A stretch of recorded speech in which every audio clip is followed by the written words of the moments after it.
नमस्कार, मी अमोल किनोळकर. आपण पाहत आहात महाराष्ट्र टाइम्स ऑनलाइन.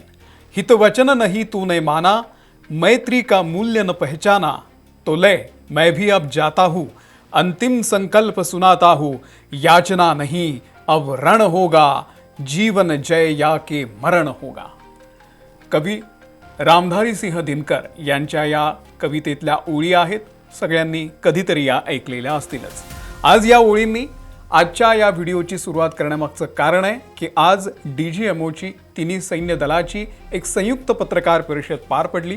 या संयुक्त पत्रकार परिषदेमध्ये lieutenant general Rajiv Ghai, air marshal AK Bharti, vice admiral AN Pramod यांनी सीमेवरती ज्या काही कारवाया सध्या पाकिस्तानच्या विरोधात होत आहेत त्या संदर्भातली त्यांनी माहिती दिली. खास करून आज वायुदलाच्या संदर्भातली माहिती देण्यात आली आणि त्यावेळी ज्या काही क्लिप्स दाखवण्यात आल्या, आपण शत्रू राष्ट्राचे ड्रोन्स कशा पद्धतीनं पाडले, पाकिस्तानचे ड्रोन्स जे टर्किश बनावटीचे आहेत त्यांना नेस्तनाभूत कसं केलं, त्या संदर्भातल्या ज्या क्लिप्स दाखवल्या त्या क्लिप्सच्या मागे या ओळी होत्या. आणि या ओळींच्या संदर्भामध्ये सुद्धा काही पत्रकारांनी प्रश्न विचारला एअर मार्शल AK भारती यांना. तेव्हा त्यांनी या ओळींचा संदर्भ नेमका का आहे ते सगळं सांगितलेलं आहे. जसं माहिती आहे की काल संध्याकाळी सुद्धा ही पत्रकार परिषद पार पडली होती आणि त्यामध्ये सुद्धा शिव तांडव स्तोत्राच्या काही ओळी आहेत त्या सुद्धा वाजवण्यात आल्या होत्या. पत्रकारांनी विचारलं की यामागचं नेमकी संकल्पना काय, तर त्यावरती एअर मार्शल AK भारती यांनी आज स्पष्टीकरण दिलं. तेच मी तुम्हाला परत सांगतोय की याचना नहीं अब रण होगा, जीवन जय या के मरण होगा. त्यावरती एअर मार्शल AK भारती यांनी असं सांगितलेलं आहे की त्यांनी पुन्हा आणखी काही कवितेतल्या ओळी पत्रकारांना ऐकवल्या की विनय न मानत जलद जड गए, तीन दीन बीती, बोले राम सकोप तब, भय बिनु होय न प्रीती. म्हणजे जेव्हा प्रभू श्रीराम हे माता सीतेला घेण्यासाठी लंकेला जात होते तेव्हा जो मध्ये समुद्र आहे त्या समुद्राला त्यांनी प्रभू श्रीरामांनी विनंती केली की मला लंकेला जायचं आहे, मला रस्ता मोकळा करून दे, वाट मोकळी करून दे. विनंती करत असताना समुद्राने मानलं नाही. पण जेव्हा प्रभू श्रीरामांनी आपलं अकराळ विकराळ रूप दाखवलं तेव्हा मात्र तो समुद्र घाबरून त्यानं वाट करून दिली. सांगायचा मुद्दा हाच होता की जोपर्यंत आपण प्रेमाने गोष्टी सांगतो तोपर्यंत शत्रू राष्ट्र ऐकत नाही. जेव्हा आपल्याला त्यांना त्यांची ताकद दाखवावी लागते, आपली ताकद दाखवून त्यांना त्यांची लायकी दाखवावी लागते, तेव्हाच समोरचा व्यक्ती मानत असतो. त्यामुळे याचना नहीं अब रण होगा, जीवन जय या की मरण होगा. यामागचा जो संदेश आहे तो स्पष्ट आहे की अजूनही जे काही सीमेवरती घडतंय ते थांबलेलं नाहीये. युद्ध विराम झालेला आहे, युद्ध संपलेलं नाहीये. तर आजच्या या पत्रकार परिषदेमध्ये याच्या व्यतिरिक्त नेमकी काय माहिती दिली ती आता आपण पाहूयात. अत्यंत महत्त्वाची माहिती आज तिघांनी दिलेली आहे. लेफ्टनंट जनरल राजीव घई, त्यासोबतच एअर मार्शल AK भारती आणि व्हाईस ॲडमिरल AN प्रमोद यांनी. त्यांनी सांगितलेलं आहे की पाकिस्तानी आर्मीनं दहशतवाद्यांची साथ दिलेली आहे. सुरुवातीपासून आपण हेच म्हणतोय की पाकिस्तानच्या विरोधात, तिथल्या सामान्य लोकांच्या विरोधामध्ये आमची ही कारवाई नव्हती. ही कारवाई दहशतवादी तळांवरती होती. जे दहशतवादी सध्या पाकिस्तान त्यांना पोचतंय त्यांना उडवणं हेच आमचं महत्त्वाचं काम होतं आणि तेच आम्ही केलेलं आहे. आमचा लढा हा दहशतवाद्यांच्या सोबत होता, त्यामुळे कुठल्याही नागरिकाला इजा पोहोचणार नाही याची आपण काळजी घेतलेली आहे. हवाई संरक्षण नेमकं कसं करण्यात आलं या संदर्भात आज माहिती दिली. आपल्या आकाश सिस्टमनं अत्यंत उत्तम असं काम केलेलं आहे, या संदर्भातली त्यांनी माहिती दिलेली आहे. आकाश सिस्टमला भेदणं हे मुश्किल असल्याचं सुद्धा त्यांनी स्पष्ट केलेलं आहे. आणि यासाठी त्यांनी नूर खान एअरबेस पाकिस्तानमधला आणि रहीम यार खान एअरबेस या ठिकाणचे दोन्ही व्हिडिओ त्यांनी दाखवलेले आहे की आपण कशा पद्धतीनं हे दोन्ही एअरबेस उद्ध्वस्त केलेले आहेत. हे दोन्ही एअरबेस भारतीय हवाई दलानं अत्यंत सटीक असा त्या ठिकाणी निशाणा साधत उद्ध्वस्त केल्याचे दोन्ही व्हिडिओ आज या पत्रकार परिषदेमध्ये दाखवण्यात आले. त्यामुळे पाकिस्तानचं एक मोठं नुकसान या सगळ्या कारवाईच्या दरम्यान झालेलं आहे. ही माहिती दिलेली होती आपल्याला, ही माहिती दिलेली होती एअर मार्शल AK भारती यांनी. Air marshal A.K. भारती यांच्यानंतर लेफ्टनंट जनरल राजीव घई यांनी सुद्धा काही माहिती दिली. त्यांनी सांगितलं की भारतातल्या अनेक निष्पापांचे बळी हे घेतले जात होते आणि पहलगामचा हल्ला हा त्यांच्या पापाचा घडा होता, तो भरला आणि त्यानंतरच भारतानं हे उत्तर दिलेलं आहे. भारत विनाकारण त्यांना डिवचायला गेलेलं नाहीये. आपण शांतताप्रिय राष्ट्र आहोत. आपण वैश्विक शांततेसाठी प्रयत्न करणारे लोक आहोत. आपला देश हा स्वामी विवेकानंदांचा, महात्मा गांधींचा देश आहे.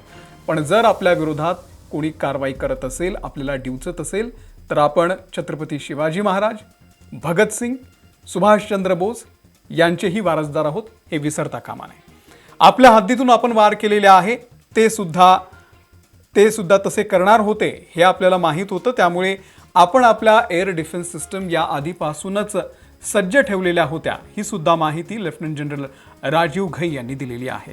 त्यासोबत 9 आणि 10 तारखेला आपण हल्ले परतावून लावलेले आहेत आणि भारतीय हवाई सिस्टम जी होती, हवाई डिफेन्स सिस्टम, हिला भेदणं हे अशक्य प्राय आहे, हे सुद्धा त्यांनी आज काही क्लिप्समधून पटवून दिलं. त्यासाठी त्यांनी वेगवेगळ्या प्रकारच्या क्लिप्स, काही प्रेझेंटेशन सुद्धा केलेलं आहे.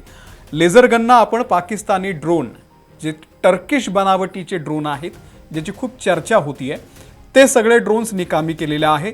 आणि या सगळ्या कारवाईच्या दरम्यान म्हणजे इंडियन आर्मी असेल, इंडियन नेव्ही असेल किंवा इंडियन एअरफोर्स असेल, यांचं सगळ्यांचं काम सुरू असतानाच BSFचं सुद्धा काम अत्यंत महत्त्वाचं होतं. त्यांनीही आपलं काम उत्तमरित्या केलेलं आहे, याचा सुद्धा उल्लेख लेफ्टनंट जनरल राजीव घई यांनी आपल्या या पत्रकार परिषदेला संबोधताना केलेला आहे. त्यानंतर पाकिस्तानचे सगळे ड्रोन आपण हाणून पाडलेले आहेत. एअरफील्ड पूर्णतः आपलं हे सुरक्षित आहे, हे सुद्धा त्यांनी स्पष्ट केलेलं आहे. काही 100 किलोमीटरपर्यंत सुद्धा आपण शत्रूंचे जे हल्ले होते ते येऊ दिलेले नाही आहेत, ते परतावून लावलेले आहेत, त्यांना मध्येच उद्ध्वस्त करून टाकलेलं आहे. त्यासोबत समुद्री भागामध्ये म्हणजे कराची पोर्टच्या समोर आपली कशी गस्त आहे ते सुद्धा आज स्पष्ट करण्यात आलं. अरबी समुद्रावर सुद्धा आपली नजर आहे. दुश्मनांचे जहाज जवळपासही येऊ देऊ गेलेले नाही आहेत. त्यामुळे अरबी समुद्रात सुद्धा आपण एक सक्षमपणे त्या ठिकाणी उभे आहोत. टर्किश असो किंवा कोणतेही सिस्टम असो, ते काउंटर करण्यासाठी आपण पूर्णतः तयार असल्याचं सुद्धा नेव्हीच्या वतीनं आज या ठिकाणी व्हाईस ॲडमिरल प्रमोद यांनी स्पष्ट केलेलं आहे. पाकिस्तान त्यांच्या मीडियामध्ये मोठ्या प्रमाणावर खोटा प्रचार करते की आपण राफेल पाडलं, हे पाडलं, ते पाडलं. हा खोटा प्रचार सगळा पाकिस्तानी मीडियामधून सध्या सुरू आहे. त्यांचे जे प्रवक्ते आहेत, पाकिस्तानी आर्मीचे जे प्रवक्ते आहेत, ते सुद्धा मोठ्या प्रमाणावर हा सगळा खोटा प्रचार त्या ठिकाणी करतायत. त्या सगळ्या खोट्या प्रचारांचा आज या पत्रकार परिषदेमधून त्यांनी समाचार घेतलेला आहे.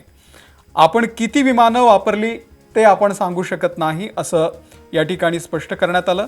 कारवाईची माहिती ही तपशीलवार दिली जाते, ती अजून कारवाई संपलेली नाही आहे. त्यामुळे ही कारवाई संपण्याच्या आधीच ज्या टेक्निकल गोष्टी आहेत, जे टेक्निकल माहिती आहे, जे पत्रकार सातत्यानं DGMOंना विचारत होते, ते टाळणं, त्याची उत्तरं टाळणं आज या पत्रकार परिषदेमध्ये आपल्याला दिसून आलं. प्रत्येक लढाई ही वेगळ्या प्रकारची असते.